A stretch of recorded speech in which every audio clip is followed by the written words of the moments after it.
नमस्कार प्रणाम ढेर सारा स्वागत बरुआ संपूर्ण श्रोता के। जी श्रोता रुआ अभी सुन रहल बानी रेडियो सानवी 96.4 मेगाहर्ट्ज पर कार्यक्रम चौकस और कार्यक्रम के साथे बानी हम कार्यक्रम प्रस्तोता श्याम सराफ।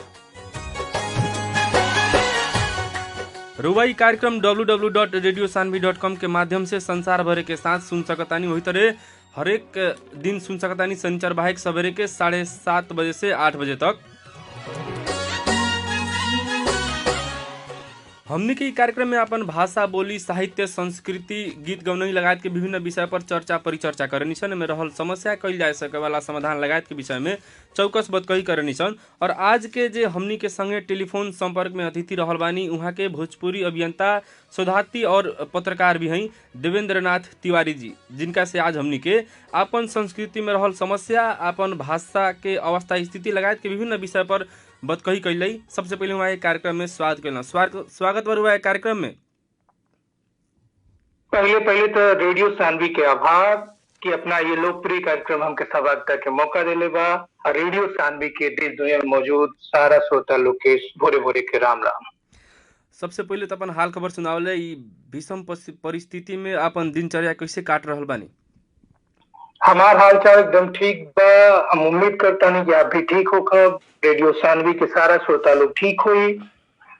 ये बहुत मुश्किल समय बा, वैश्विक महामारी कोरोना के समय बा। देश दुनिया में हर स्तर पे समस्या बा। एक सामाजिक, आर्थिक, मानसिक प्रभाव सबके ऊपर पड़ल बा। और ये अवसाद के समय बा, मुश्किल समय बा। तो ये अवसाद के समय में अपने आप के बिजी रख के हम ये टाइम के काटा तानी। और हमने के क्रिएटिव आदमी है, पढ़े लिखे आदमी है, तो हमने खातिर थोड़ा सा आसान बा कि लिखाई पढ़ाई होता, खूब पढ़ाई होता, खूब लिखाई होता। इधर ही समय कटत बा जी। अब जैसे कहीं ना लॉकडाउन और ई महामारी के कारण ही जहाँ एगो संसार अभी बंद के अवस्था में रहल बाटे, वैसन अवस्था में रुआ अपन भाषा, संस्कृति ला कैसन काम कर रहल बानी? हमने के जानते बानी हम आखिर भोजपुरी परिवार से जुड़ल बानी और आखिर के फेसबुक पेज के माध्यम से पिछला 26 अप्रैल से हमने के लगातार लाइव करता है। और ये लाइव में हमने लगभग 300 घंटा के यूनिक कंटेंट क्रिएट कर ले बाइन सर। और इकरे माध्यम से बहुत सारा नया कलाकार लोग के मौका दिले बाइन सर। बहुत सारा ऐसा साहित्यकार लोग आई बा जेकर पहला बार सोशल मीडिया पे अपीयरेंस भइल बा। और बहुत सारा एक बाद से युवा लोग के भी हमने के मौका दिले बाइन सर। और यही सब कार्यक्रम के माध्यम से हमनी के समय का अपना भाषा संस्कृति की सेवा कर रहा बा। जी, विशेष तो हमनी के भाषा अपने में बहुत ज्यादा समृद्ध बा, जहाँ की हरेक नेक जोग पबनी त्योहार खातिर कहीं ना विधि विधा गीत सब बाड़ा सन। लेकिन बहुत लोग अभी भी एकरा से अनभिज्ञ बानी, जानकारी नहीं खे। उ लोग खातिर संक्षिप्त में कुछ चर्चा हो जाए अपन भाषा के बारे में। बिल्कुल ये बात राउर एकदम सही बा। हम अपन अनुभव बताओ तनी कि हमने के एक बार छपरा सिवान गोपालगंज में सर्वे करने से भोजपुरी भाषा की बोली, तो 10 में से 7 लोग के कहना रहे कि भोजपुरी बोली है। तो जब अपने जगह घर के लोग, अपने परिवार के लोग अपने भाषा संस्कृति के प्रति जागरूक नहीं थे तो थोड़ा सा मुश्किल बा। अब वहां सीधे लोग कहल कि भोजपुरी चौक के भाषा ना, चौका के भाषा मतलब अंगना के भाषा। तो जब अपने भाषा के प्रति अंदर खुदे समर्पण के भावना रही, स्नेह के भावना रही, तो थोड़ा सा मुश्किलात आई। और ये आप भोजपुरी दुनिया के सबसे हमके लागला कि बहुत कम्युनिकेटिव लैंग्वेज है, बहुत आसान भाषा है, बहुत सहजता के साथ लोग भोजपुरी में अपन बात कर लेला। एक उदाहरण के तौर पे करके देखें कि कोनो और भाषा में शायद एक शब्द के वाक्य मिलत हुई, कहल जाला व्याकरण के हिसाब से कि वाक्य वह है जन शब्दन के समूह होके। लेकिन भोजपुरी में सिर्फ एगो दूगो शब्द बोल के आप पूरा बात कह सकता नहीं। जैसे खैला, गैला, ये अपने आप में बहुत कम्युनिकेट करता है पूरा। अगर दूसरे भाषा में हिंदी में बोले कि तो क्या आपने खाया, ये तरीके से बोले की पड़ी। लेकिन भोजपुरी में खैला बोलने तो पूरा बात स्पष्ट हो गई। तो ये भोजपुरी के सामर्थ्य बा, क्षमता बा। भाषा वैज्ञानिक प्रोफेसर जीएन देवी मानता नहीं कि भोजपुरी दुनिया के सबसे तेजी से बढ़ने वाली भाषा। दुनिया के नक्शा पे भोजपुरी की उपस्थिति दिखा था। बहुत सारा देश में भोजपुरिया लोग बा और बहुत डायनेमिक भाषा है भोजपुरी। आपके नेपाल के संसद में पिछला बार भोजपुरी में 20 के आसपास सांसद लोग भोजपुरी में शपथ लिया। तो ये बताओ था कि भोजपुरी के प्रभाव बा। जी, अब रुआ पत्रकारिता क्षेत्र में भी लागल बानी, विभिन्न जगह जाके रुआ काम भी करत हो कब। रउआ बुझाई में अभी तक कैसन कैसन काम भइल अपन भाषा साहित्य संस्कृति ला, और कैसन कैसन काम करे के बाकी बाटे? हमरे लागत बा कि बहुत सारा काम भइल बा, लगातार होत रहल बा। जैसे नहीं कि हमनी के पूर्वज लोग बहुत सारा काम कइले बा, विशेषकर अपने भोजपुरी साहित्य संस्कृति के जोगावे के काम सबसे बड़ भइल बा। और एमे साहित्यकार लोग के बहुत एगो पूरा पुराना पीढ़ी खप गइल बा। ओकरे बाद से सिनेमा के माध्यम से भोजपुरी के प्रसार प्रचार भइल, और हमके ई लागल कि भोजपुरी जौन बा वाचिक संस्कृति है, वाचिक परंपरा भोजपुरी के बड़ा मजबूत बा। तो ऐसे भोजपुरी के जो प्रसार प्रसार भइल बा वो एकर गीत गवनई से भइल बा। तो एक से एक गायक लोग आए, रेडियो के माध्यम से बहुत लोकप्रियता हासिल कलस भोजपुरी। और लेकिन आज के समय में थोड़ा सा इन पर कमी महसूस होता, ये प्रयास थोड़ा सा कमजोर पड़ल बा। कुछ दूसर समाज के विद्रूप करे वाला तत्व आ गइल बा, जो भोजपुरी की छवि धूमिल करे के लोग प्रयास करता। तो हमके लगता है कि भोजपुरी को अगर रचनात्मक कार्य के माध्यम से कोई प्रचार प्रसार खूब भइल बा, सिनेमा के माध्यम से भइल बा, लोकप्रियता बहुत हासिल कर रहे। भोजपुरी के पहला फिल्म बतावेला लोग बतावेला कि जब ओकरा के देखे जाए करे तो मेला लग जाए।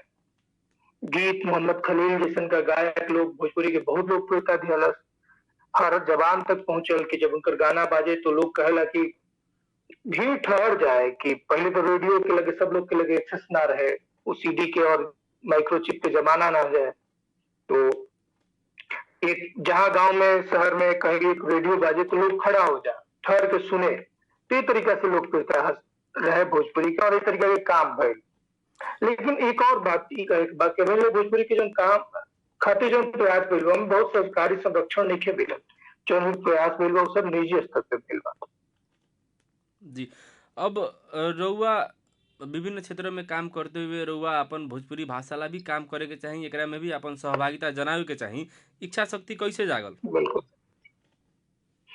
हमके याद बा कि 2004 के उस समय रहे, हाई स्कूल के हम विद्यार्थी रहनी, उसमें पास भी नहीं। तो वहाँ बिहार सरकार के मंत्री जी रहनी, पूर्व मंत्री जी डॉक्टर प्रभुनाथ सिंह।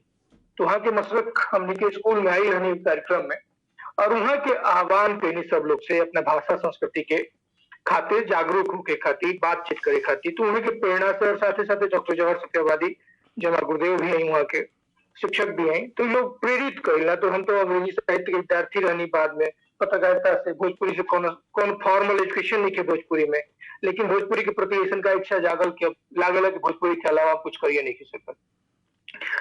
भोजपुरी में हम सोचे नहीं, भोजपुरी में जीना रहना उठना बैठना सब बा, भोजपुरी में रहनी बा एक तरीका से रुआ मानी तो। जी। अब रउआ एगो युवा वर्ग के जमात में भी जात होकेम, विभिन्न कार्यक्रम में भी सहभागी होत होकेम। आज के युवा वर्ग और महिला लोग कितना के जागरूक बानी अपन भाषा संस्कृति जोगावे में वा ओकरा के प्रचार प्रसार करे में? आज के ये बहुत सकारात्मक पिछला ये लॉकडाउन में हमें बड़ा सकारात्मक एक रिस्पांस मिलेला कि हमने के जो भी कार्यक्रम अपन आखिर के लाइव से करत रहे, सो तो बहुत सारा यूथ जो फर्स्ट टाइम भोजपुरिया रहला, जे दूर रहला, वो कनेक्ट कैला सा, जुड़ाव महसूस कैला सा, वो खुद से आके कहे लागल नहीं हमारा अपन भाषा है, हमारा अपन कल्चर है, ये हमारी भोजपुरी है। इस तरीके की बात करे वाला बहुत सारा संदेश मिलल।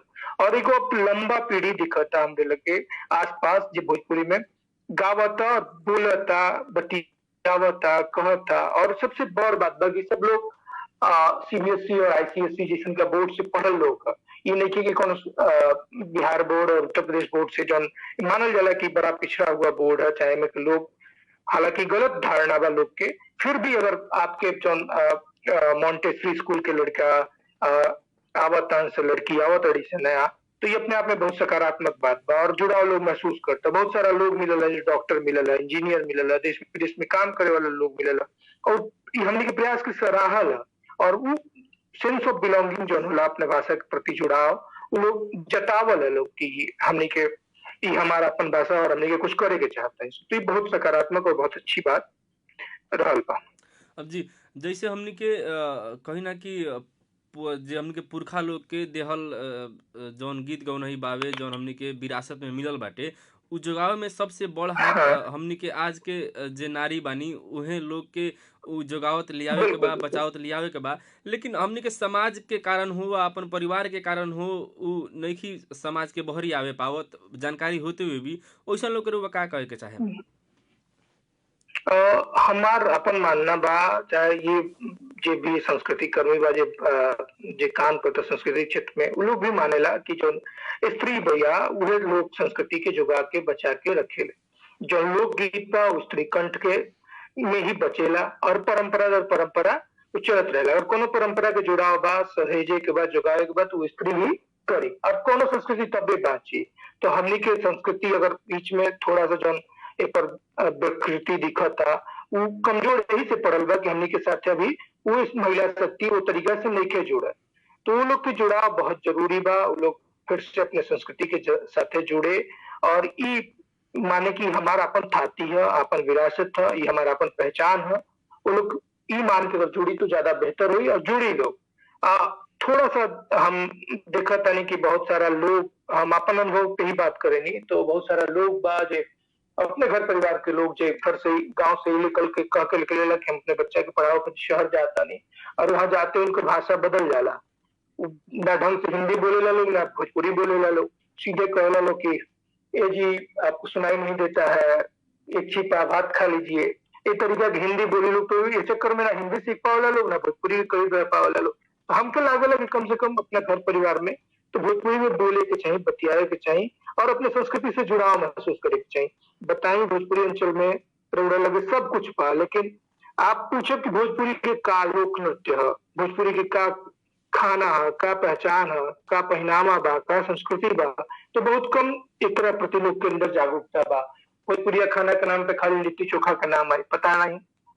एक तरीके से सैकड़ों खाना बा जेकर जबान पे नाम आवे के चाहिए लेकिन लोग के अंदर जागरूकता की कमी बा जो बता ना पावला। अच्छा हमने के वो लोग के बता नहीं किससे पहले सिनेमा के माध्यम से, टीवी के माध्यम से, अखबार के माध्यम से कि भोजपुरिया पकवान है। जी। तो जब तक ये सब उन लोग जुड़ी नहीं तब तक थोड़ा सा संकट रही। अब जैसे रउआ कहनिया कि वो लोग के भी जुड़ाव आवश्यकता बाटे, वो लोग के सहभागिता भी आवश्यक बाटे। बहुत युवा ऐसन बानी कि जे लिखेनी, गावेनी वा बहुत सुंदर रचना करेनी वा अपन भाषा, साहित्य, संस्कृति ला जागरूक बानी, लेकिन उ लोग के मौका ना मिले तो या ऐसन किस्म के अवसर ना मिले। लगायत विभिन्न महिला लोग भी अपन सम्मान के साथ अपन भाषा, साहित्य, संस्कृति ला सहभागी होके पावे खातिर कैसन माहौल बनावे के पड़ी, कैसन हमनी के कहीं ना कहीं अवसर देवे के पड़ी? हमें तो दूगो देखिए कर दूगो दृष्टि बा। या तो जो योग्य बा ओकरा अवसर मिलेला आ चाहे दूसर का दृष्टि ही बा कि अगर ये अवसर दिए जाए तो ओकर योग्यता साबित हुई। तो हमनी के दूसर का दृष्टि पे चले वाला लोग यही मानेला कि अवसर देवे के चाहिए और अगर हमनी का कोई के अवसर दिया जाए तो ओकर योग्यता अपने आप साबित हो जाए। तो सब आप अब सबसे बड़ हाथ में बा सोशल मीडिया के ताकत बार लगे एकर बहुत सकारात्मक उपयोग कइल जा सकता। सोशल मीडिया पे जो कंटेंट रहता अगर ओकर अंदर दम बा तो अपने आप वायरल होई। तो पर कोनो अवसर के देवे के नहीं जरूरत। अगर और कंटेंट पे दम बा कोनो प्लेटफॉर्म की भी जरूरत नहीं के सीधे तरह बॉल से लोग उठा के ओकरा के जहाँ पहुंचावे को पहुंचाई। तो हमके लागत है सोशल मीडिया के बहुत सार्थक उपयोग करे पड़ी काहे कि लॉकडाउन के समय में जब तमाम जो मॉडल बा जो कार्यक्रम ठप बा तो ये एगो इहे माध्यम है जो के माध्यम से लोग अपने आप के एक्सप्रेस कर सकता है। और अच्छी बात बा कि वो जो हमनी के आधी आबादी जेकर बात करता है जो महिला लोग बा जे नारी शक्ति बा वो लोग अब आगे आके मुखर होता अपन बात कहता। बहुत सारा लोग हम देखनी है जे उनकर भी प्रेजेंस खूब बढ़ल बा सोशल मीडिया पे और वो अपने संस्कृति भाषा खातिर जुड़ाव महसूस करता। उन्हें बात कर में खुशी महसूस करता और जब तक खुशी वाला भावना रही तब तक कुछ हो नहीं पाए। जी। अब हमनी के एगो परिचय और दू चार गो लोग के मारे परिचय हमनी के तनका सा खराब भइल जाता। ठीक कुछ लोग बा पैसा कमाए के होके या अपन नाम कहीं ना बड़का बनावे के चक्कर में अपन भाषा, साहित्य, संस्कृति, गीत गौनई के गलत तरीका से चित्रण करता लोग और अपशब्द अश्लील गीत गा के कहीं ना कहीं एगो अलग तरीका से चित्रण करे के प्रयास कर रहल बा लोग। ओ लोग खातिर और संस्था लगायत रहुआ कैसन प्रयास कर रहल बानी? हमनी के बहुत मुखर तौर पे एक विरोध के लिए बहुत मुखरता के साथ है और एक असर भी भइला जागरूकता हमनी के फैलावे के भी काम बा। और देखिए हम तो माने नहीं कि स्त्री वो एक तरीके से स्त्री द्रोही लोग है जे अपने गीत गवने में कोनो स्त्री के ऑब्जेक्टिफाई करता, ठीक है, वस्तु के तौर पे कमोडिटी के तौर पे कोनो स्त्री के रखा था, वो लोग खुद गलत करता। और लेकिन वो लोग की तरफ अब का करब कि ओकर संख्या बहुत ज्यादा बा, तो हमनी के दूसर का विकल्प ले नहीं सके, लोग के विरोध तक कैले जाए हर स्तर से। लेकिन हमनी के बहुत अच्छा कंटेंट भी लावल जाए, तो हमनी के अपनी संस्था के माध्यम से बहुत अच्छा कंटेंट लावे के, जन भोजपुरी के खालिश कंटेंट बा, चाहे भोजपुरियत बाकी बा, ओकर प्रयास करता नहीं सा। विरोध लगातार जारी बा ये लोग खातिर, वो चाहे सोशल मीडिया के माध्यम से होके, चाहे जमीनी स्तर पे होके, विरोध जारी बा। लगातार हमने के पत्र वगैरह भी लिखत है शासन व्यवस्था के लगे कि कम से कम ये सब चीज को प्रतिबंधित करे। सरकार के गाइडलाइन भी आई बा, लेकिन वो लोग ओकर वो तरीका से लोग लागू नहीं हो पावल। और हमके लागत है कि धीरे धीरे वो कमजोर पड़ी, कम हुई। जन भोजपुरी में जो विकृति आयल बा, जन पहचान बनावे के साजिश कई बा व्यवसायिकता के आड़ में, अपन भोजपुरिया मानस के जो भावनात्मक दोहन होता खाली अपना अर्थ सिद्धि खाती, तो ये पर थोड़ा सा लगाम लगी और जनता खुद लगाई। हमको लगा था कि जनता से ही बगावत के स्वर आई। कई हमके कई वो खबर याद होता कि आरा में कुछ महिला विद्यार्थी जो स्कूल के रहे लोग, वो लोग खुद विरोध कैली, छपरा में कुछ विरोध हुई, बक्सर में हुई। तो इस तरीके के जब स्वर पूरे बिहार से, पूरे उत्तर प्रदेश से और भी जहाँ और नेपाल के अंचल से उठे लगे, तो एक असर हुई और लोग भी सुधार महसूस करी। अब रउआ जौना बेरा अपन भाषा साहित्य संस्कृति में काम करे खातिर प्रवेश कैले रहनी और आज के दिन लमसम बहुत दिन के पार, शुरू के अवस्था और आज के अवस्था में कितना के फर्क महसूस करे नहीं रहुआ? देखिए, हम अपने आप के भोजपुरी के विनम्र विद्यार्थी माने नहीं, हर समय सीखे खातिर रवैया हमारा प्रयास रहल बा। तो हम जब भी प्रयास में प्रवेश कैले रहनी, तो विद्यार्थी के रूप में प्रयास कैले रहनी, आज भी वही स्थिति में बानी। तो बदलाव थोड़ा बहुत महसूस भइल बा।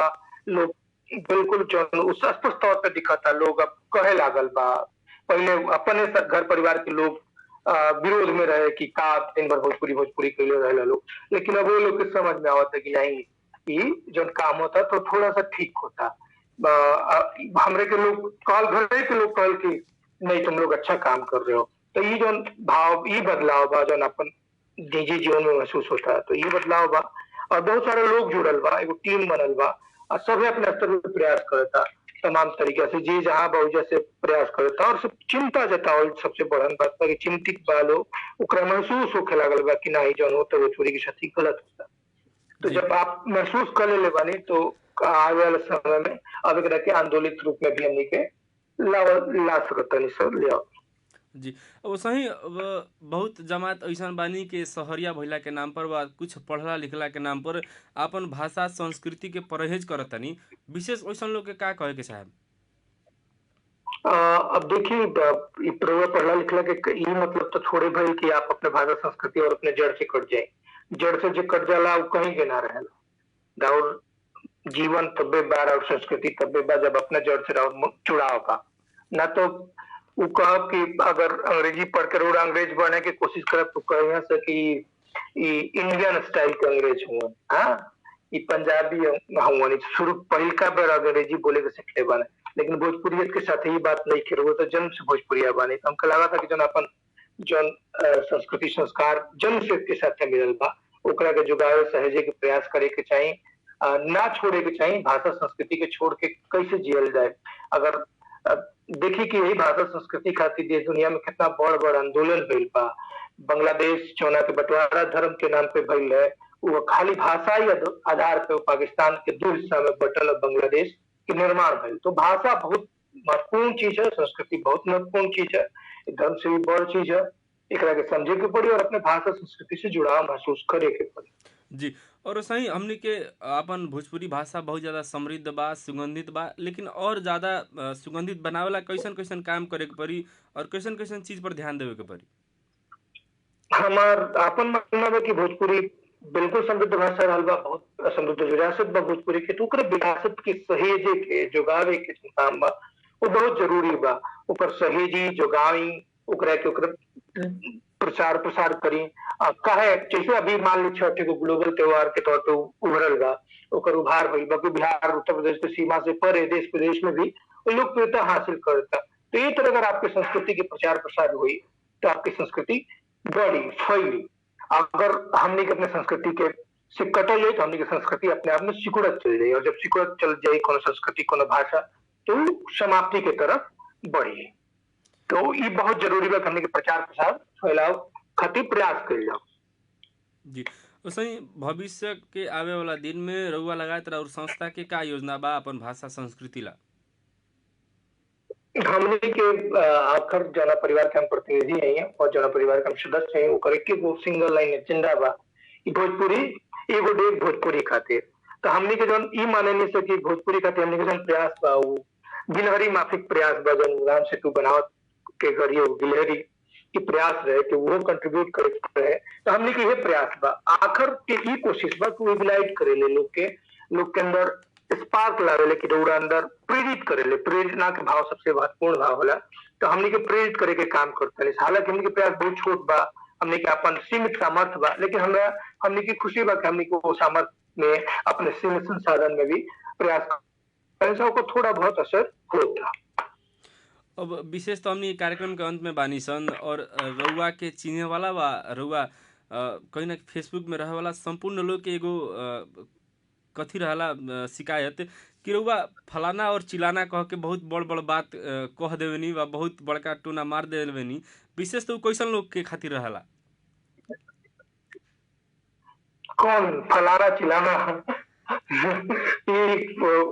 कहो फलाने हमको लागत था कि बीच में कैलाश गौतम जी की बड़ा मशहूर कविता पढ़त रही, तो इससे लागल कि कम से कम ये चीज के हमने के बोली भाषा के प्रयोग में ले आवे के चाहिए, कहो फलाने हम का हुई।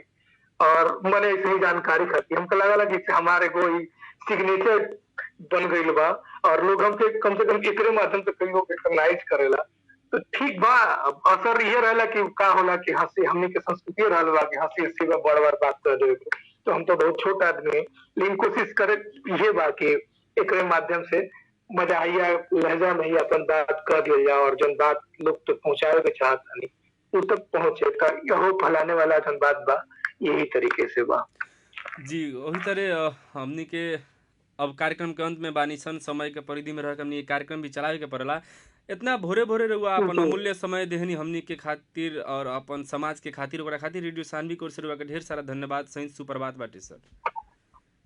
आपके भी बहुत बहुत धन्यवाद। रेडियो सानवी के सारा श्रोता लोग के धन्यवाद। भारत और नेपाल के बीच बेटी रोटी के संबंध बा और हम वही संबंध के प्रतिनिधि के तौर पे आज रेडियो के माध्यम से अपन बात कहता नहीं। हम जे भी नेपाल के दर्शक श्रोता चाहे देश दुनिया में जो भी सुनत हमने के, तो हम ये कहना चाहते हैं कि जो राजनीति वाली बात बा चाहे सोशल मीडिया पे जो बातचीत होता जो लाठी भजौल के काम होता वो ना कह के करके हमने के देखे के चाहिए कि हमने के कौन तरीके के संबंध बा, हमने के सांस्कृतिक एकता के साथ जुड़ल बने। सब भाषा एगो सॉफ्ट पॉलिटिक्स के बहुत महत्वपूर्ण अंग होले, संस्कृति के बहुत महत्वपूर्ण हो के दो देश के लोग के अगर जोड़ले भी आ तो भोजपुरी ही बा, ऊपर भाषा ही बा।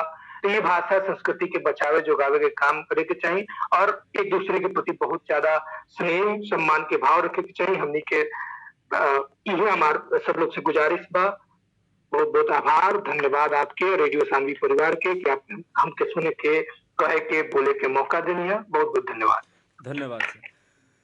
जी श्रोता, आज हमने के साथ रहनी है भोजपुरी अभियंता शोधार्थी और पत्रकार देवेंद्र नाथ तिवारी जी। फिर बिहान नया अतिथि के संगे रुआ सभन के माज में उपस्थित होकर बात करत आज के खातिर प्राविधिक रूप से सहयोग करत सत्येंद्र जी के धन्यवाद देत हम श्याम सराफ के दिया गया। सुनत रही रेडियो सानवी 96.4 मेगाहर्ट्ज। सचेत रही, सुरक्षित रही, चौकस रही। सुप्रभात।